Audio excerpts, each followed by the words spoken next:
Assalamualaikum warahmatullahi wabarakatuh. Pada video kali ini saya akan membahas soal-soal PKN SD dan juga soal-soal PKN guru kelas. Tapi sebelum kita masuk pada inti materi, teman-teman jangan lupa subscribe dulu ya YouTube channel ini dan turn on notifikasinya supaya teman-teman bisa tahu video-video SKB materi apa saja yang saya akan upload pada video berikutnya. Oke, langsung saja kita masuk pada soal yang pertama. Dalam pembelajaran PPKN, guru sebaiknya dapat membuat RPP dengan menggunakan prinsip pengembangan RPP berbasis konteks yang memiliki makna bahwa a. adanya konsistensi antara kompetensi dasar, indikator, dan materi. B. Pembelajaran berorientasi pada pengetahuan dan nilai kehidupan kekinian.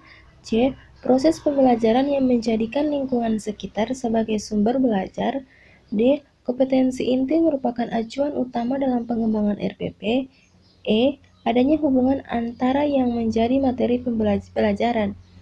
Nah, yang ditanyakan di sini adalah prinsip pengembangan RPP berbasis konteks. Nah, RPP berbasis konteks itu yaitu pembelajaran yang berorientasi pada pengetahuan dan nilai kehidupan kekinian. Lanjut kita masuk pada soal yang kedua.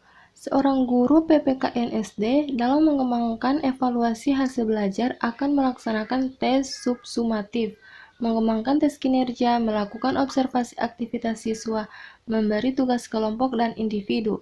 Evaluasi yang dilakukan guru dengan melakukan kegiatan seperti itu dalam pembelajaran dikenal dengan, nah di video saya sebelumnya, saya sudah menjelaskan tentang tes subsumatif. Jadi teman-teman bisa lihat di video saya sebelumnya.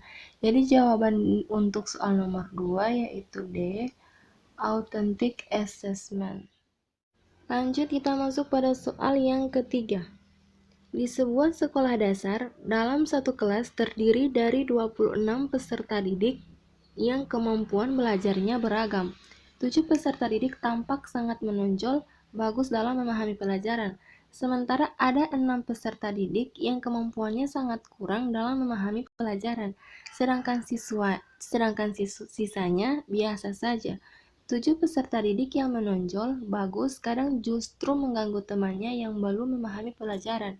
Jika akan dilakukan penelitian untuk perbaikan pembelajaran, variabel terikat yang sesuai dengan kondisi kelas tersebut adalah, nah, untuk variabel-variabel ini, variabel terikat, variabel bebas, saya sudah menjelaskannya juga di video saya sebelumnya, jadi teman-teman bisa mencek langsung apa itu variabel terikat, apa itu variabel bebas, saya sudah jelaskan pada materi IPA. Nah, di sini yang menjadi variabel terikatnya yaitu B. Pemahaman. Lanjut, kita masuk pada soal yang keempat. Seorang guru SD kelas 4 dalam muatan pembelajaran PPKN memulai pembelajaran dengan menyampaikan beberapa penjelasan berdasarkan pokok-pokok materi pembelajaran, lalu membentuk kelompok untuk melaksanakan kegiatan pembelajaran. Setelah selesai tugasnya, siswa melaporkan hasil diskusi kelompoknya. Setelah presentasi, siswa diberi hadiah sebagai penghargaan atas keberhasilannya. Guru tersebut menerapkan model pembelajaran. Nah, di sini pada model pembelajaran saya sudah menjelaskannya juga pada kompetensi pedagogik pada video saya yang pertama. Di situ ada lengkap video pertama dan video kedua lengkap tentang pengertian media-media pembelajaran dan strategi-strategi pembelajaran, model-model pembelajaran. Teman-teman bisa lihat di video saya sebelumnya. Nah, untuk jawaban yang benar pada soal nomor 4 yaitu D. Kooperatif. Lanjut kita masuk pada soal yang kelima. Pancasila merupakan landasan bagi penyelenggara negara dan pelaksanaan sistem pemerintahan. Konsekuensi penerapan fungsi Pancasila sebagai dasar negara Republik Indonesia adalah A. Segala peraturan yang ada harus berdasar dan bersumber Pancasila. B. Pancasila menjadi pedoman dalam kehidupan sehari-hari. C. Pancasila menjadi alat pemersatu bangsa. D. Pancasila menjadi kepribadian bangsa Indonesia. Ciri khas bangsa Indonesia.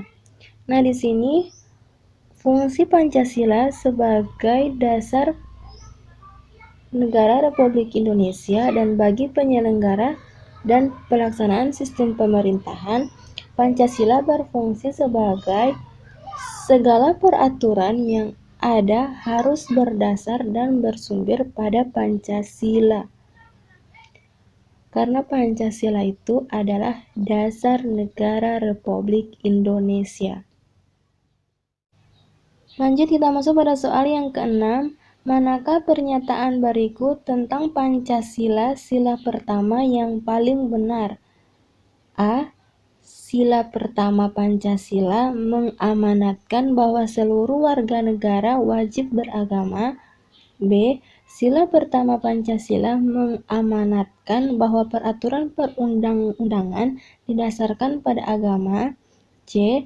Sila pertama Pancasila mengamanatkan bahwa seluruh negara wajib bertuhan yang diwujudkan dengan memeluk agama atau kepercayaannya.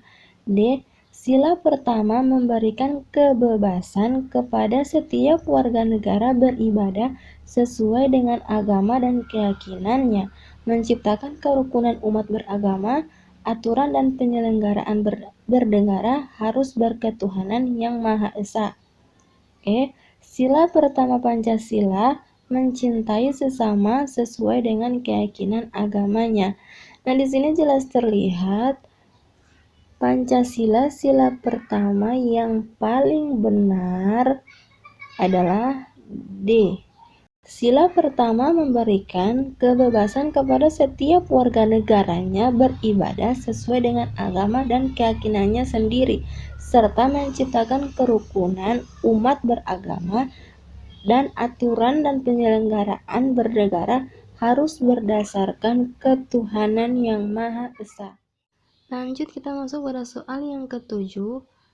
Negara hukum material dan negara hukum formil merujuk pada tradisi yang berbeda dari paham Rechtsstaat dan rule of law.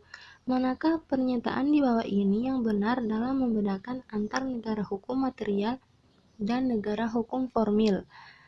Nah, di sini jawaban yang benar adalah paham Rechtsstaat menekankan substansi material. Saya menjelaskan sedikit bahwa paham Rechtsstaat lebih menekankan pada materi hukum atau material hukum yang dijalankan oleh penyelenggara negara. Nah, sedangkan rule of law lebih menekankan pada bentuk negara itu sendiri. Jadi ini seharusnya dia rule of law,